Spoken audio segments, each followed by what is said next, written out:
En Colombia hay 1.56 millones de empresas activas, de las cuales el 94.2% son micro, es decir, que facturan anualmente menos de 2.100 millones de pesos.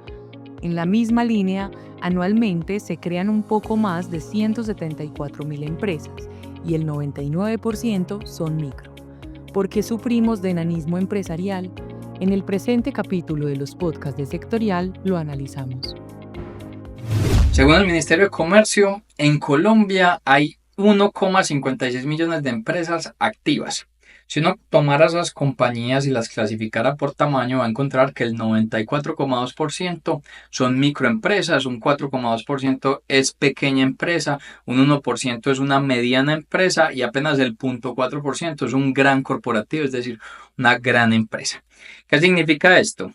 Si el 94,2% de las empresas son micro, quiere decir que esas organizaciones, si están por ejemplo en la industria, facturan anualmente menos de 1.000 millones de pesos, si están en el comercio, venden cada año menos de unos 2.000 millones de pesos, y si son de servicios, facturan año a año alrededor de unos 1.556 millones de pesos, menos de esa cifra. Eso de las que están activas. Cuando uno mira los datos de creación de empresas que se presentan a través de las cámaras de comercio y que Agremia presenta la cifra agregada con Fecámaras, va a encontrar que anualmente en Colombia se crean 174.000 compañías. De esas compañías, el 99% termina siendo microempresa. Eso lo que está evidenciando es que en Colombia tenemos un marcado problema de enanismo empresarial. Las compañías son demasiado pequeñas. Y no es un tema exclusivo de Colombia, digamos en el mundo pues abundan las microempresas, pero sí es más característico de nuestra región. Nuestra región se presenta un fenómeno marcado asociado al enanismo empresarial. Ese enanismo empresarial sucede por diferentes razones. El Banco Interamericano de Desarrollo reseña que una de las grandes razones tiene que ver con la informalidad, también con tener un aparato exportador muy poco desarrollado, concentrado principalmente en bienes extractivos, es decir, en petróleo, en minería y no con elementos asociados a valor agregado. No hay un marcado desarrollo de un sistema financiero, pero lo que principalmente resalta es por la falta de productividad que se está presentando.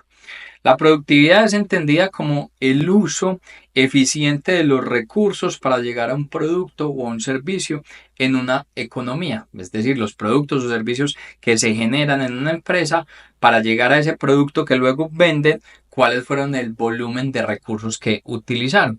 Pues en teoría, entre menos recursos utilicen, pues va a ser mucho más eficiente. Mide esa calidad y cantidad de recursos que se están utilizando. Hay diferentes factores de productividad. Hay una productividad básica que analiza, por ejemplo, esos productos finales a los que se llegaron, cuáles fueron las materias primas utilizadas, cuáles fueron los consumos intermedios. Hay una productividad asociada a la parte del trabajo que tiene que ver con las horas trabajadas, el nivel de salario, la productividad de capital que tiene que ver con los recursos financieros, la depreciación de los mismos, el uso de activos fijos. Cuando analizamos en Colombia y miramos los últimos 18 años, vas a encontrar que en 10 de esos 18 años la productividad de nuestro país es negativa.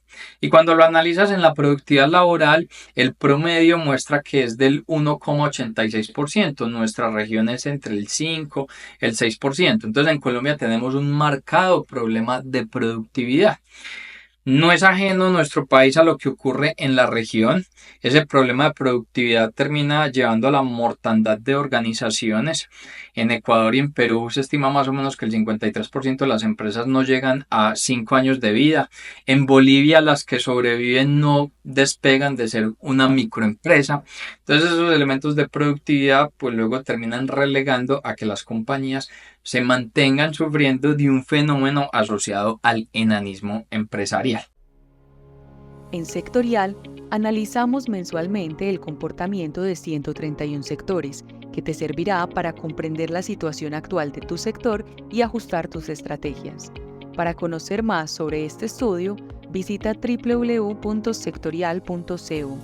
¿Qué dicen los empresarios y qué dicen los analistas? Que gran parte de estos problemas tienen que ver por convivir en unas economías, en unos países con unas altas cargas tributarias, sociales, altas cargas en el frente laboral, que les terminan limitando las capacidades de generar inversiones que puedan llevar a mayores niveles de productividad. Si uno lo mirara solamente en el tema de exportaciones, pues no es un secreto, toda nuestra región termina exportando principalmente bienes mineros energéticos. Incluso con la variabilidad en los precios que han tenido este tipo de bienes, no se ha incentivado a la exportación de unos productos diversos a estos elementos. Como no se exporta nada diverso a estos elementos, entonces la capacidad de atraer inversión extranjera directa en nuestra región es bastante limitada, y esa inversión extranjera directa es la que ayuda a hacer recursos o a canalizar recursos que terminen estando en tecnología, en activos vivos que luego promuevan el mayor desarrollo en materia de productividad. Tú sumas todos estos elementos y entonces no va a ser una sorpresa que cuando uno revisa el ranking de las 20 empresas más grandes del mundo por capitalización bursátil, no hay ninguna latinoamericana. Por allá aparece en el puesto 93 la primera latinoamericana, que es FEMSA. FEMSA, que tiene un valor de mercado según bolsa del orden de unos 159 billones de dólares. Si uno lo comparara con Nvidia, que es la empresa más grande del mundo, pues la diferencia es de 22 veces. De esa manera, entonces, lo que se encuentra es que el principal factor o el principal limitante para tener unas empresas mucho más desarrolladas, mucho más fuertes, y donde el tamaño claramente importa en materia empresarial, radica en esa productividad. Si no se mejoran los niveles de productividad, vamos a convivir siempre con un enanismo empresarial en nuestra región.